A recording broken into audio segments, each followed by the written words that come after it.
Sir அப்படிதான் எங்களுடைய கோரிக்கை இருந்துச்சுனா வேற ஒண்ணு இல்லைங்க. ஃபைன் பண்ண நான் வந்துங்க நான் வாய் மொழி 1000 வார்த்தை பேசுவேன். அதெல்லாம் வந்து பேசுவேன் அவங்கிட்ட ஒரு இடத்துல.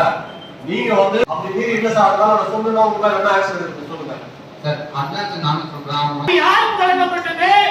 பெரிய போலீஸ் லட்சாதிபதிக்கு வழங்கப்பட்டது. நாங்க என்ன கேட்கிறோம் என்பதுதான் அது குற்றச்சாட்டு. இவர் கேட்ட சாக்கு போக்குவரத்து மாவட்ட வருவாய் அலுவலருக்கோ மாவட்ட கலங்கல் அலுவலருக்கோ யாருக்குமே லிஸ்ட் இப்போதைக்கு வரவே இல்லை. ஒரு திட்டம் அப்படி நல்ல ஒரு சீரிய திட்டம் நரேந்திர மோடிஜி அவர் என்ன சொன்னாரு, வறுமைப்பாட்டுக்கு உள்ளவர்களுக்கு தான் இந்த எளிய அரசு வந்து சென்று கேட்கும். வாயுடைய கோரிக்கை அதுதான் ஏழைகளுக்கு போய் சேர வேண்டும் என்பதுதான்.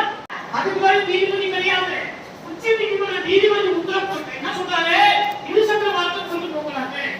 நாலு கோர்ட்டு எடுத்து சொல்றாரு.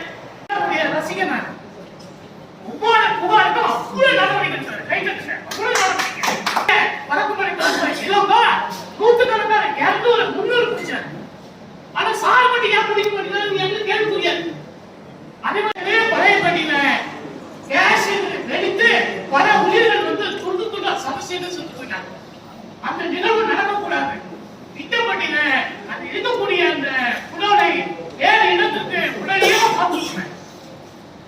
இல்ல லைசன்ஸ் ரத்து பண்ணுங்க. ஒரு கவர்மெண்ட்ல இருந்து ஒரு சப்சிடி கொடுக்குறாங்க. ஒரு ஹாஸ்பிட்டலா வந்து இருக்கிற மாதிரி அவங்க சொல்லிருப்பாங்க. யாரும் டிஸ்க்ளோஸ் பண்ணாதுன்னு சொல்றதுக்கு வாய்ப்பே இல்லை. இப்ப கேட்டா ஓட்டலா சொல்றாங்க சார். கொடுக்க மாட்டோம் சொல்லவே இல்லை சார். நீங்க சேல்ஸ் ஆபீசர் அப்புறம் ஓட்டலா இன்சென்ட் சார் வரவே கூடாது எதுவுமே சொல்லுது சார். இப்ப ஏதாவது ஒரு ஸ்டேட் இருக்கு. அப்ப எங்க இருக்கு நீங்க வந்து கிரைட்டீரியா கொடுங்க. எலிஜிபிலிட்டி கிரைட்டீரியா இல்லைங்க. You are bound to answer district அட்மினிஸ்ட்ரேஷனுங்க.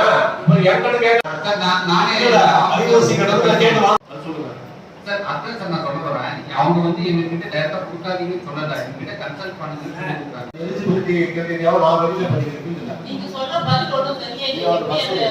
விஆர்ஓ கொடுக்க மாட்டேங்க. நான் என்ன சொல்றேன், அதற்குரிய மேற்கு பாதிக்கப்பட்டவர்கள் அவர்களால் வழங்கப்பட்ட